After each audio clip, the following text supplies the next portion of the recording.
Although he's already 47, this man still dreams of earning a college degree, so he hires a private tutor to teach him at home. However, he shows no talent for studying, which drives the teacher crazy. He constantly scolds him and even urges him to give up. Just as the teacher is about to leave, he sees a group of men in black bowing respectfully to his student. It turns out this ordinary middle-aged student is actually Dukpal, the number 2 man in the Chilsung gang.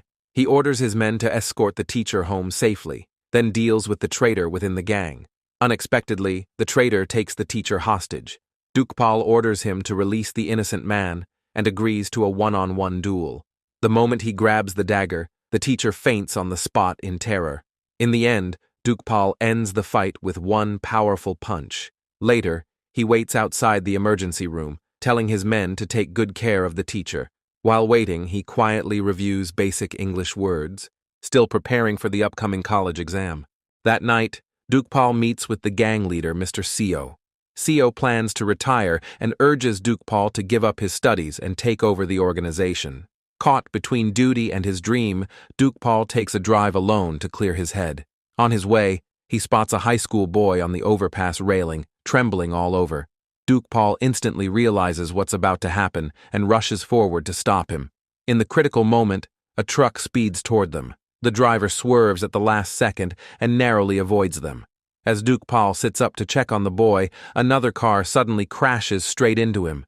When he regains consciousness in the hospital, he stumbles to a mirror and sees the boy he saved staring back at him. He thinks it's just a dream until angry voices echo from outside the door. Dukpal steps out and greets his men, but one of them, Kim, punches him hard in the face. The pain makes him realize this isn't a dream, it's real. Another underling, Han, yells, "Our boss passed away, trying to help this ungrateful, selfish jerk." Then they drag Dukpal to the funeral and force him to apologize. Furious, Dukpal shouts, "Why are you holding a funeral for me? I'm not dead. I'm still alive." Han condemns him for insulting the dead and threatens to bury him alive until Mr. Seo intervenes and stops them. Dukpal rushes to the morgue, desperately trying to return to his own body, but fails. The doctor tells him, "No one can come back from the dead unless time itself reverses." Those words spark an idea. Dukpal returns to the pedestrian overpass to recreate what happened that night, but when he wakes up again, 3 days have already passed and his leg is broken. He visits the cemetery only to find his body reduced to ashes. He lets out a deep sigh, completely lost. But strangely, the boy's spirit is nowhere to be found. He begins to worry that the boy can't come back because of him. Just then, a short-haired woman walks into the hospital room. Dukpal assumes she's the boy's mom and greets her politely, but she snaps coldly, "Why do you keep causing trouble? Did your mom tell you to do this just to get the chairman's attention?" She sighs, saying she's exhausted from protecting him and his mom, then leaves in a hurry. Dukpal is left confused, realizing the boy's life might be far more complicated than he thought. To find out the truth, he opens the tablet and reads the boy's diary. That's when he learns how much the boy hates school and how he once wished to disappear from the world. The boy's name is Ahan, a victim of school bullying. The delinquents force him to steal and even use him as a target for archery practice. Every day feels like living in hell, until he meets a boy named Seikkyong in his new class. Ahan wants to be friends with Seikkyong, but the bullies spread rumors that he's a stalker, and everyone starts avoiding him. After finishing the diary, Dukpal smashes the tablet in anger. He vows to return to school to crush the bullies and make sure Ahan can live a normal life when he comes back. The next day, Dukpal rings the doorbell at Ahan's house. A middle-aged woman answers, and from her tone and attitude, he realizes she's the maid. During small talk, he learns that Ahan is actually the illegitimate son of the OK construction chairman, and that his mom, Ms. Song, is passed out drunk on the couch. The arrogant woman from last night turns out to be the chairman's secretary. To regain strength, Dukpal devours all the food on the table, leaving the maid stunned. Annoyed by his messy hair, he goes to a barbershop and gets a clean, sharp haircut. Then, he picks out some stylish clothes and plans to buy new study guides for the school year, but he has no idea which ones to choose. Just then, he accidentally bumps into a boy. It's Seikkyong, the very boy Ahan has admired for so long. Seikkyong looks at him, feeling that although this person looks exactly like Ahan, his behavior is completely different. Especially when they part ways, he tells Seikkyong to go home early and not make his mom worry. Seikkyong finds it strange. His tone sounds more like a father's than a peer's. Soon after, Dukpal visits the hospital to remove his leg cast. He immediately throws himself into intense training to make this body stronger. Once he's ready, he returns to school, his heart filled with excitement. On the first day, he gets scolded by the PE teacher for not wearing a name tag. Instead of panicking, he confidently apologizes, leaving a strong impression. Inside the classroom, he politely asks some girls where his seat is. They tell him seats haven't been assigned yet, and curiously watch the handsome stranger. They all feel like they've seen him before. When the teacher starts roll call, the class is shocked to discover that the new guy is actually Ahan. The students grow uneasy, realizing they'll be spending another year with the stalker. As soon as the teacher leaves, a boy approaches Dukpal to provoke him. Dukpal glances at his name tag and realizes he's Min, the bully mentioned in Ahan's diary. Moments later, a group of delinquents drags him into a secluded spot, planning to teach him a lesson. But Dukpal doesn't take them seriously. He even taunts them, daring everyone to attack at once. He strikes first, taking down a weaker guy but struggles against a stronger one. He tries to rely on his gang-fighting skills, yet this new body is too sluggish to react, and he fails to dodge Min's brutal blow. A gust of wind blows, and Dukpal unexpectedly encounters Ahan's spirit. Ahan begs him not to do anything with his body, because no matter how hard he tries, he can't change his miserable life. Dukpal tries to encourage him to pull himself together, but Ahan suddenly vanishes into thin air. Later, Seikkyong wakes Dukpal and suggests he go to the nurse's office to treat his wound, but Dukpal refuses. Seikkyong warns him that if he returns to class looking like that, everyone will avoid him just like before. Only then does Dukpal reluctantly agree. Since the doctor isn't around, Seikkyong tends to his wound himself. He asks why Dukpal pretended not to know him at the bookstore. After all, they used to be good friends. Dukpal freezes, because Ahan never mentioned that in his diary. In a panic, he lies that he lost his memory due to a head injury and hopes they can continue their friendship. Seikkyong sneers and says, "We were never friends. You blackmailed me." Turns out, he already sensed that the person before him isn't the real Ahan. His gaze, his tone, everything feels different. Dukpal doesn't argue further. He just simply tells Seikkyong not to waste time on pointless things and to focus on studying. Back in class, he notices the girls' colorful and fancy stationery and can't help but feel a little envious. So he starts a conversation, hoping to make friends with them. After school, he warmly invites the girls to ride in his luxury car and treats them to a lavish dinner. The next day, he brings a variety of watercolor pens to class and shows them off on purpose, making the girls burst into laughter. Just then, Seikkyong approaches and overhears them complimenting Dukpal for being mature, considerate, and funny. It only deepens his suspicion about who Dukpal really is. During PE, Dukpal performs brilliantly and scores full marks. The teacher is astonished by his sudden progress. Dukpal flatters him a bit and easily wins his favor, but Seikkyong keeps watching him with doubt. After class, Dukpal spots the secretary entering the school. Realizing something's wrong, he rushes over to block her way and demands to know why she's there. Without a word, she slaps him and scolds him for being rude. She explains that she's there to arrange documents to transfer him to a boarding school. Dukpal steps closer and says firmly, "Where I go is up to me." Then he grabs her shades, crushes them under his foot, and says, "Don't mess with me again." The secretary storms back to the car, filled with anger and humiliation. Unexpectedly, Kim is there, saying he'll handle it. That evening, Dukpal returns to the study room and is surprised to find Seikkyong sitting beside him, even offering to tutor him. Just as he starts feeling grateful, Seikkyong leans in and quietly asks, "What's your real name?" Dukpal begins to wonder what exactly happened between Seikkyong and Ahan. They don't seem like enemies, but not quite like friends either. Every day, Dukpal feels tormented by his terrible grades, and Seikkyong's endless pestering only makes him more irritated. To vent his frustration, he heads to the gym to practice boxing, trying to regain his former agility. Afterward, he relaxes at the bathhouse, where two thugs jump into the pool and start causing trouble. Without hesitation, Dukpal grabs one thug by his banana and introduces himself as the number 2 man in the Chilsung gang. He warns them that if they want to survive in this business, they'd better learn some public manners. Before leaving, he even gives them some cash. The two bow respectfully as he walks away. By coincidence, those same thugs belong to Kim's newly formed gang.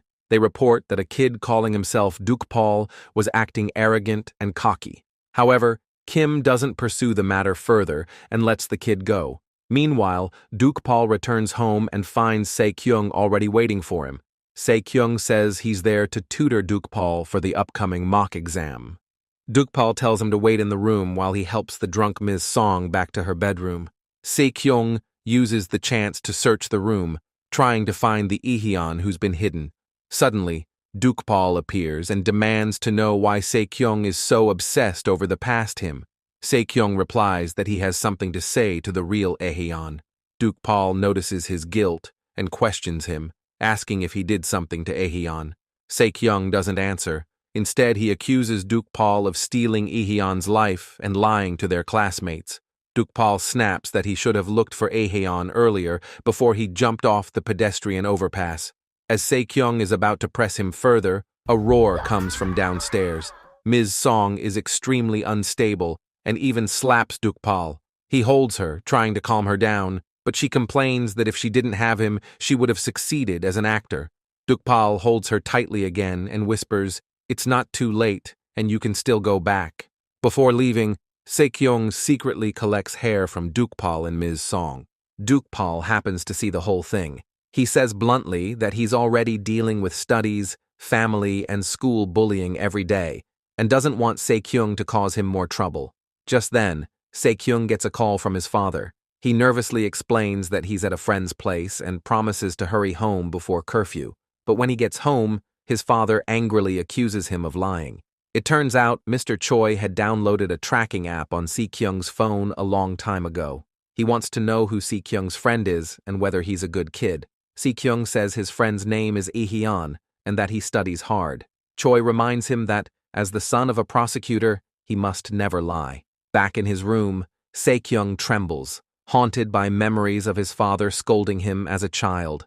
The next day, Dukpal walks into school and a group of delinquents surround him. They're unhappy that he's getting out of hand these days, so then they show him a video.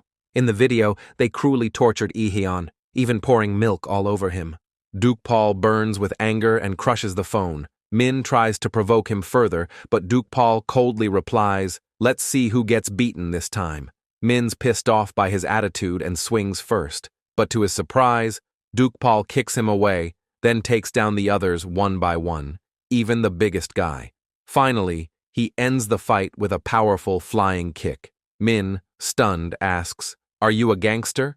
Dukpal smiles and says he's the number 2 man in the Chilsung gang. Meanwhile, the homeroom teacher hopes Seikkyong will protect Ahan from being bullied. Before Seikkyong can answer, he sees Dukpal riding Min. The teacher rushes downstairs and yells at Min for picking on his classmate again. Min protests that he's the victim, but she doesn't believe him and quickly helps Ahan away. In the office, she proposes holding a disciplinary committee meeting for school violence and punishing the bad students.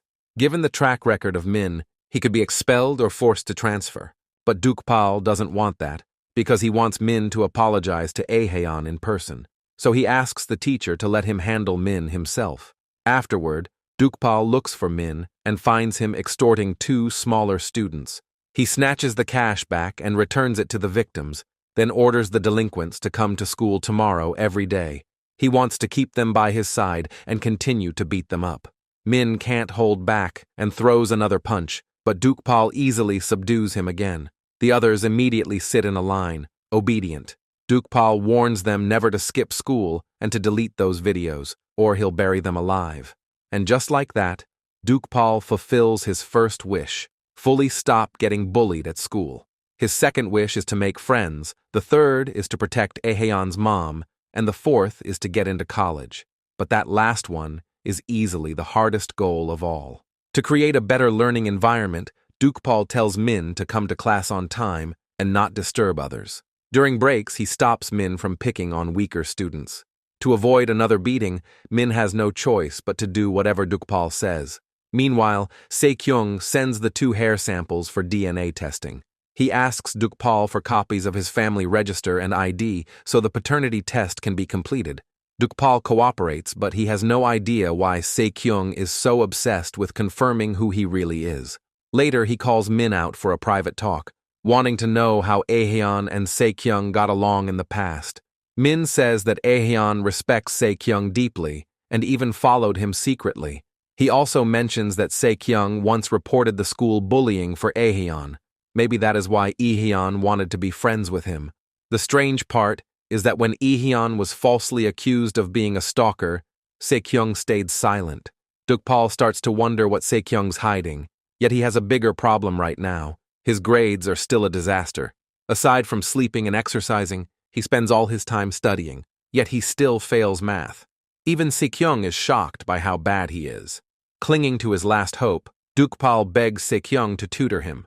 Just then, 3 boys walk in and invite Seikkyong to join their study group. Paul instantly sees their intention. They just want to study with the top student, so he asks to join too, and even declares himself the group leader. Seikkyong states that if Paul joins, he joins as well. The leader has no choice but to withdraw the invitation. After they leave, Paul says he doesn't intend on freeloading like those guys. He promises that whatever Seikkyong wants, he will grant him one request in return. Later, Paul runs into those 3 boys in the restroom. Their leader mocks him to his face, calling him a stalker. Paul grabs the basketball from his hands and challenges them. The rule is simple: first to 5 points wins. If Paul loses, he will convince Seikkyong to join their study group. Meanwhile, Seikkyong notices students rushing toward the basketball court and follows them. Right then, he receives a call saying the DNA test shows the 2 samples are related. Even so, he still refuses to believe the boy in front of him is Ahan, because no one can change that much, no matter what. Back on the court, Paul's outstanding skills amaze everyone, and he wins the match. He publicly accuses the leader of smearing Ahan without knowing the truth and warns everyone to stop spreading rumors. Afterwards, Seikkyong agrees to tutor Paul on the condition that Paul will do whatever he wants. The 2 head to the study room, where Seikkyong creates a personalized study plan for him, but it doesn't take long before Paul starts nodding off. To wake himself up, he suggests grabbing a drink. At the convenience store, he instinctively reaches for a bottle of alcohol. Seeing Seikkyong's puzzled expression, he quickly explains he thought it was Sprite. Then Seikkyong spots pineapple cake on the shelf and remembers the maid once said that Ahan is severely allergic to pineapple, which can even close up his airway. Just then, Paul suddenly grabs the cake and pays for it. Seikkyong cautiously pushes the cake toward him, trying to confirm whether he's really Ahan. At the last second, guilt hits him and he stops Paul. Confused, Paul casually picks up a jelly and eats it, but it turns out to be pineapple-flavored, and he collapses instantly, struggling to breathe. At the hospital, Seikkyong becomes fully convinced this boy is not Ahan. If Ahan had lost his memory, the people around him would immediately tell him he is allergic to pineapple. Clearly, Paul knows nothing about it, which proves his memory loss is a lie. The scene flashes back. Ahan once came to Seikkyong's house in despair, begging for help. Seikkyong coldly refused, but he couldn't sleep for days because of the anxiety and pain. When he later met Ahan at the bookstore, he was shocked to find that Ahan seemed like a completely different person. He started to fear that his own coldness pushed Ahan into something terrible. The thought nearly breaks him. Suddenly, Paul sits upright and tells him firmly that he will see Ahan again and will have the chance to apologize. But he needs Seikkyong to help him study so Ahan can come back safely and live a proper life. Despite his doubts, Seikkyong agrees. That night, he creates a detailed study plan for Paul and tutors him patiently every day. Meanwhile, Min wants to join Kim's gang to learn how to fight. On his very first day, they send him on an urgent job. Elsewhere, Paul returns home and finds 2 men in black kidnapping Ahan's mom. Unexpectedly, Min is sitting in the getaway car as an accomplice. Paul immediately rushes forward to fight one of the thugs, while Seikkyong stops the other from taking Ms. Song away. This is Min's first time seeing violence like this. Terrified, he jumps out of the car and runs. Because of this body's limitations, Paul slowly starts to lose ground. Just as one of the thugs pulls out a knife, police sirens wail nearby, forcing them to flee. After taking Ms. Song to the hospital, 2 cops show up and ask what happened. Paul instinctively pulls out some cash to smooth things over, then freezes, realizing he is just a student now. He suspects the secretary is behind everything, but telling the truth would expose Ahan as an illegitimate son. So he says it was just some thugs causing trouble and withdraws the report.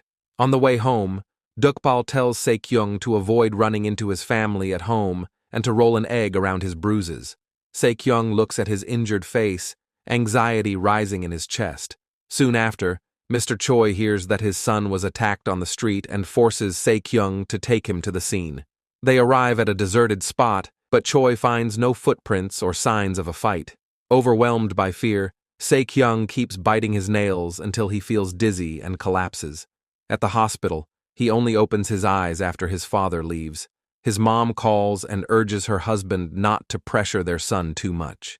He defends himself, saying he's doing this so that Seikkyong won't go astray and become a good person.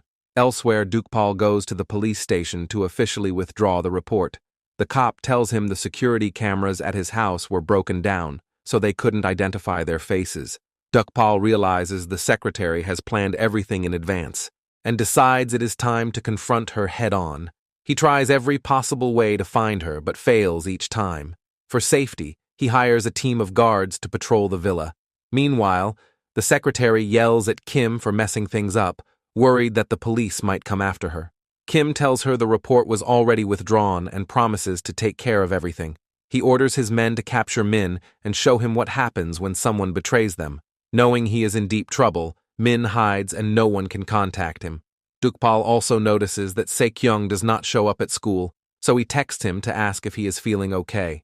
Seikkyong replies that he is much better and tells him not to worry. That night, Seikkyong arrives as usual to tutor Paul. Paul notices that he has bitten his finger until it's bleeding and worries something happened at his house. Seikkyong quickly changes the subject and pushes him inside to start studying. A little later, Seikkyong steps outside to clear his head. He knows his father must have called the police, and they'll soon come to the school. Paul feels guilty for dragging him into the fight, so he decides to teach him some self-defense. At the same time, Seikkyong's father secretly investigates Ahan's background and learns he is an illegitimate child who has been bullied for years. He finds it strange that although the 2 boys have been classmates for 2 years, they suddenly become close only now. On the way back to Paul's house, Seikkyong keeps practicing the moves Paul taught him. Suddenly, he sees Min wandering nearby, but chooses to ignore him. Min cannot hold back his curiosity and demands to know what they are doing here. Only then does he realize the woman kidnapped last night is Ahan's mom. Later, they head to a cafe. Paul reminds Min to come to school tomorrow and stop skipping class. Min cautiously asks about the fight from a few days ago. When he hears the case was withdrawn, he finally relaxes and devours his cake, saying he hasn't eaten for 2 days. Feeling bad for him, Paul invites him home for a proper dinner. While eating, Min asks if he can stay the night because his heater is shut off. He explains that his father is away for work, his mom abandoned them, and his sister lives at a hair salon as an apprentice. Once Paul agrees, Seikkyong also asks to stay. Later, Min steps onto the balcony for a smoke. Seikkyong follows him outside and demands to know who tried to kidnap Ahan's mom. He reveals he saw Min step out of that van that night. He suspects Min came here to check whether the police were after him. Min defends himself, saying he didn't kidnap the woman and that he is the one who called the police. His cold attitude angers Seikkyong, who slams him against the railing. Just then, Paul rushes out and demands to know where the mastermind is hiding. Cornered, Min admits that Kim is his boss and reveals the places Kim frequents. Paul never expects his subordinate to do something this dirty. After school, he parts ways with Seikkyong and goes alone to meet Kim. Unexpectedly, the gang gets to him first and kidnaps him. Seikkyong happens to see it. He sprints toward them, but the car's already gone.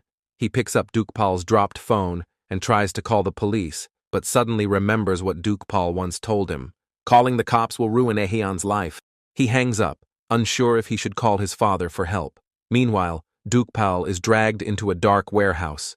Once the hood is pulled off, he sees his once loyal subordinate standing right in front of him. Dukpal stands up confidently and demands an explanation. Kim recognizes him as the kid responsible for their boss's death and immediately orders his men to attack. Dukpal easily handles the weaker ones. However, when he faces Han, who has gained a lot of weight, he gets overpowered and knocked unconscious.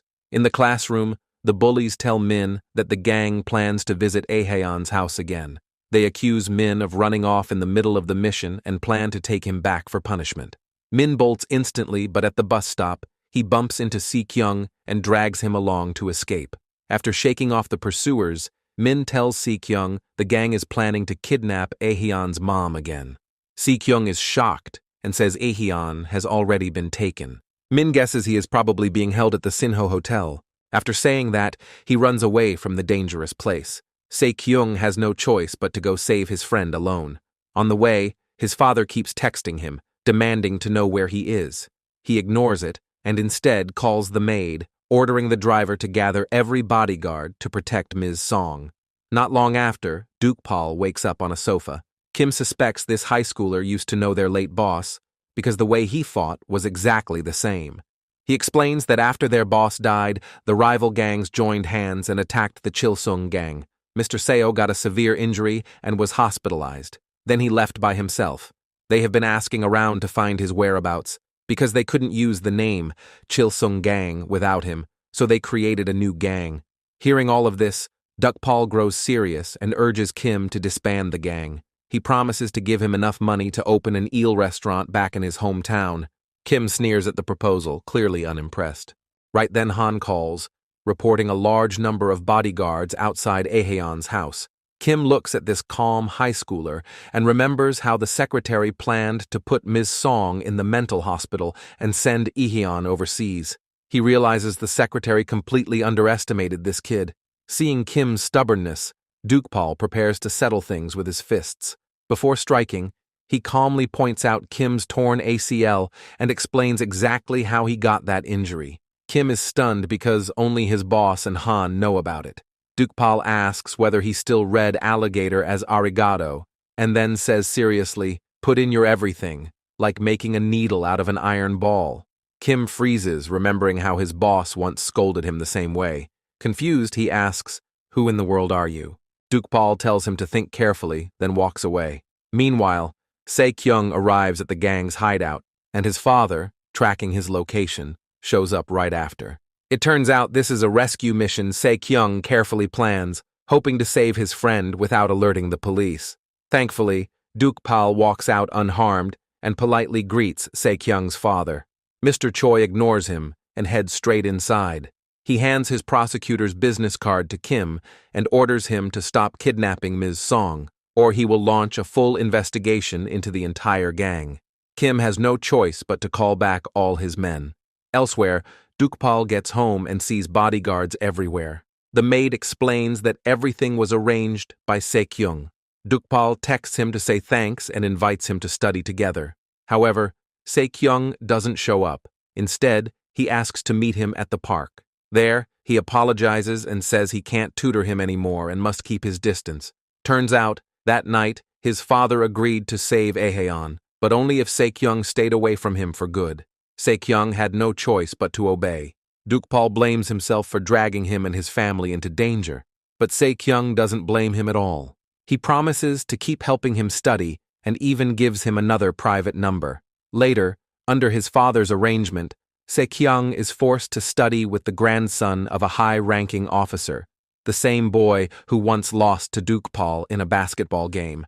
During PE class, Dukpal sees a few delinquents who used to follow Min. He confiscates their cigarettes and asks where Min is. They panic, say they don't know, and quickly run back to class. Later, the girls invite Dukpal to join the graduation photo shoot. He is overjoyed and agrees right away. The next day, all the students gather at the lakeside park for the shoot. After a full day of fun, Dukpal hears from his classmate that Min's been working part-time at a convenience store. He rushes over and demands to know why Min is skipping school.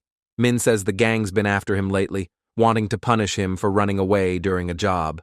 Dukpal promises to handle it and tells him to return to school tomorrow. Right then, Seikkyong calls and asks if it hurt when Ahan jumped off the pedestrian overpass. Dukpal senses something is wrong and hurries over. Seeing how low Seikkyong feels, he suggests doing things he has never tried before. They get on a train, and Dukpal notices that Kim and Han are also on board. He doesn't expose them. Instead, he takes Seikkyong to the seaside. Seikkyong runs toward the ocean like an excited kid. This is Seikkyong's first time seeing the ocean, and he's thrilled. After that, they go shopping together, learn how to ride a bicycle, and enjoy a long-lost moment of happiness. Meanwhile, Kim and Han keep watching them from afar, waiting for a chance to send Ahan to the airport. Since neither boy is an adult, they can't check into a hotel. Dukpal goes to a familiar inn, but the owner refuses again. Dukpal reminds him who helped him get this place back, and even mentions that he only has one ball left. The owner panics and reluctantly hands over the room key. He is confused about how this high schooler knows such a private secret. Kim also begins to suspect that this boy might actually be their boss's son. In the room, Dukpal notices the wound on Seikkyong's forehead and asks what happened.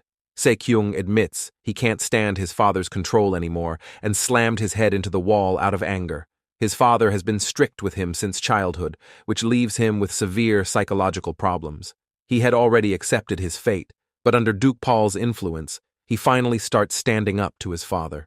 He never expects that his father would send his classmate to spy on him, or even install a camera in his bedroom. In despair, he goes to the pedestrian overpass, his mind filled with dangerous thoughts. Dukpal pats him on the shoulder and promises he will make his father realize how wrong his old-fashioned parenting is. After Seikkyong falls asleep, Dukpal secretly takes his phone. The moment he turns it on, Seikkyong's father calls, demanding he wake Seikkyong up and make him come home to apologize. Dukpal refuses and promises to keep Seikkyong safe. The next day, Dukpal calls Han and orders them to come to the second floor. Half asleep, Han thinks it's the boss calling and immediately relays the message to Kim. They soon realize something is off and rush to find the high schooler. Kim questions how he even knows Han's phone number. Han insists the boy is a fraud, pretending to be Dukpal's son. Dukpal decides to reveal his real identity and accurately states the secret only they know. Han gets emotional, realizing the kid is the boss's hidden son, kept secret for 20 years. Just like that, Dukpal suddenly gains 2 uncles. Later, he goes to class and notices Min still hasn't shown up. He immediately calls Han, ordering them to stop going after Min. However, just as one problem is solved, another one appears. Seikkyong's father suddenly shows up at school, accusing Dukpal of luring his son out overnight. Under the intense pressure, Seikkyong nearly faints and is taken to the nurse's office. Dukpal uses the chance to confront Mr. Choi privately, accusing him of being overly strict and causing serious emotional damage, but Choi is so stubborn that the conversation can hardly continue. Before long, Seikkyong wakes up and sees Dukpal sitting beside him. Dukpal encourages him to talk honestly with his father because communication is the only real solution. They later head to the study room, where a girl hands Dukpal a drink. He reads the note and laughs, saying her taste is similar to his. The next morning, Ms. Song throws a tantrum at home, looking for the secretary to get her medicine. To calm her down, Dukpal agrees to buy the medicine himself. At the pharmacy, the doctor tells him the 2 drugs can't be taken together because it will worsen her symptoms. Dukpal instantly realizes the secretary is intentionally harming Ms. Song. He calls Kim to ask where the secretary is. Kim says he has no idea because she is always the one who contacts them first. Right after he hangs up, the secretary shows up. Kim tells her the gang is disbanding soon and they will no longer do her dirty work. She accuses him of being ungrateful. Back then, Mr. Seo was badly injured, but Kim couldn't afford surgery. The secretary offers to help, but demanded Kim obey her orders from then on. But now her enemy is their boss's son. so Kim refuses to keep helping her. He gives her 3 days to find Ahan and kneel for forgiveness. Then he orders the men to drag her out. Outside, the secretary overhears several students talking about Ahan. She realizes they're his classmates, so she approaches them and tries to persuade them to do something for her. Dukpal arrives at school and senses the heavy atmosphere. Some girls ask if he really bullied Seikkyong and even forced him to drink. Confused, Dukpal soon learns that he was referred to the school violence committee. Meanwhile, Mr. Choi accuses Dukpal of coaxed his son to sleep out, continuously bullying his classmates, and even being involved with the gangsters. He warns that if the school can't properly take care of it, he will take it to the prosecution right away. Dukpal tries to call Seikkyong, but he cannot reach him. Then he receives a call from the police saying several boys from his class are accusing him of school bullying. The sudden crisis crushes him with pressure. While he's panicking, the secretary calls and asks to meet him. She admits she bribed those boys and threatens him to either study abroad or go to juvenile detention, otherwise she will make sure his mom disappears forever. Meanwhile, Seikkyong arrives at school and learns what his father has done. He quickly explains that he already cleared up the misunderstanding with the principal and hopes his classmates don't judge him for it. Dukpal asks what is going on. Seikkyong tells him not to worry and promises to fix the mess since it started because of him. Right then, Min walks into the classroom asking about Dukpal being prosecuted. Dukpal reveals that the secretary is behind everything. Hearing that the delinquents are at the pool hall, Dukpal rushes over. He says they're being used as disposable pawns in this mess. He promises that if they withdraw their complaint and come back to school, he won't take issue with this. The boys insist the secretary will protect them. They try to get Min on their side and even forge a medical injury report. Min calls them shameless, but they remind him that he was the one who started bullying Ahan in the first place.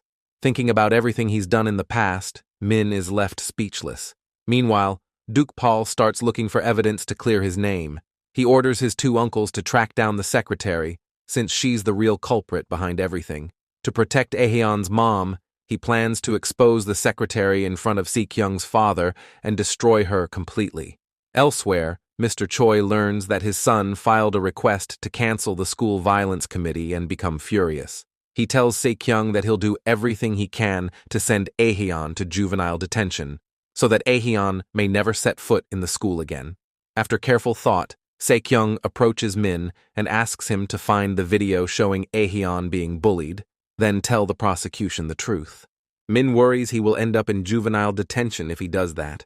Seikkyong reveals that Ahan once hid Min's involvement in the kidnapping and even stopped the teachers from holding the school violence committee.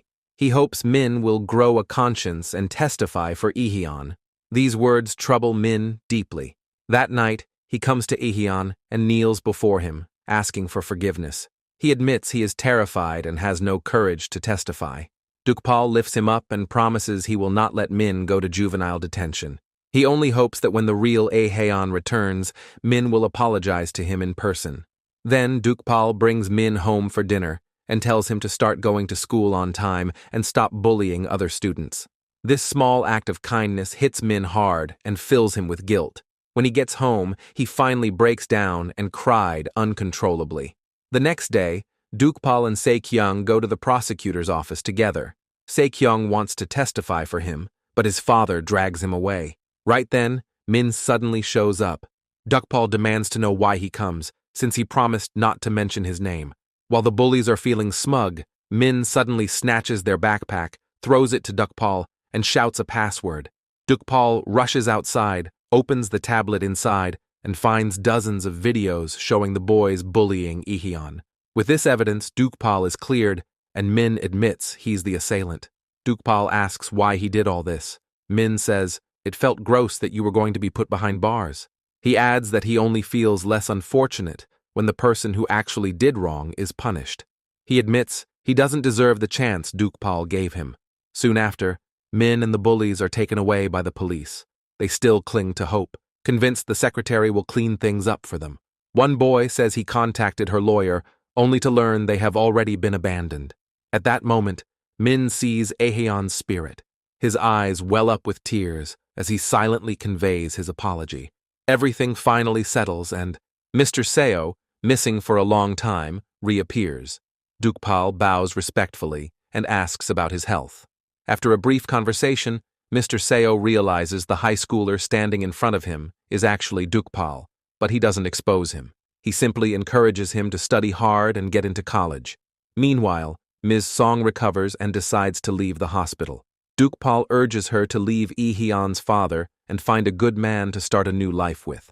She sighs, saying she has stayed home for 20 years and no longer knows how to survive on her own.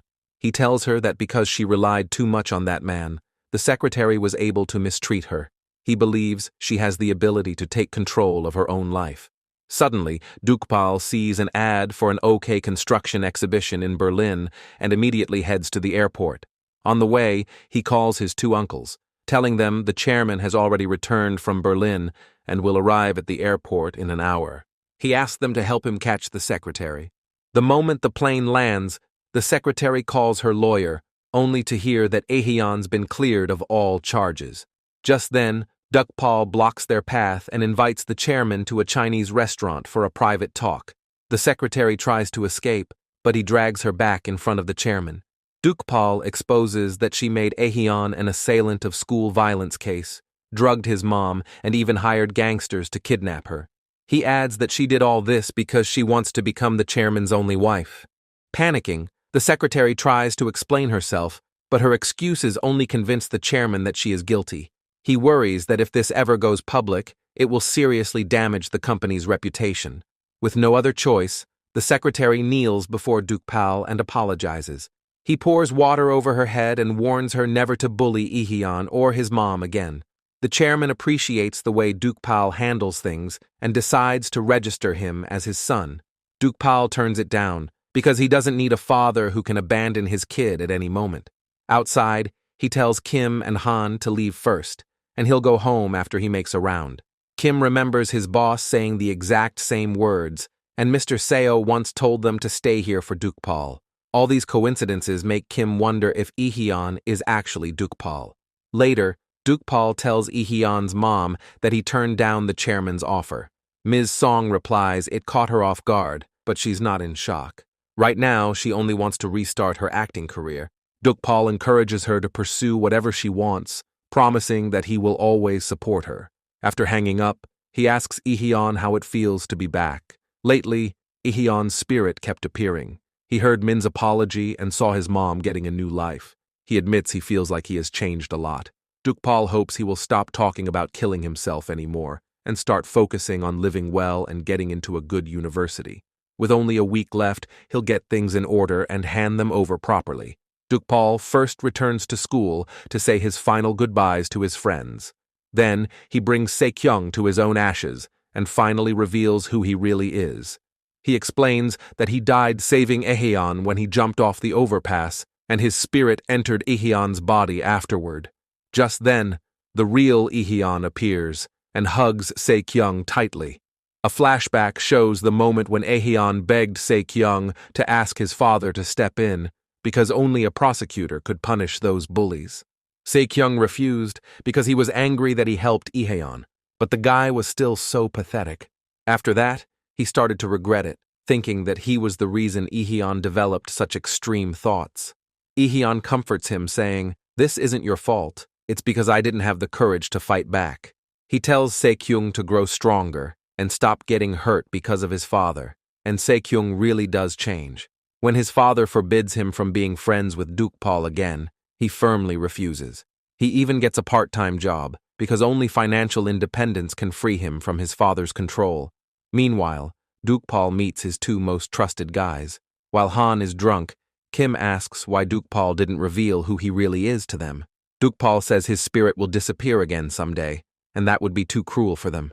Under the sunset, they raise their glasses and spend their last moments together. Soon, the day of Dukpal's departure arrives.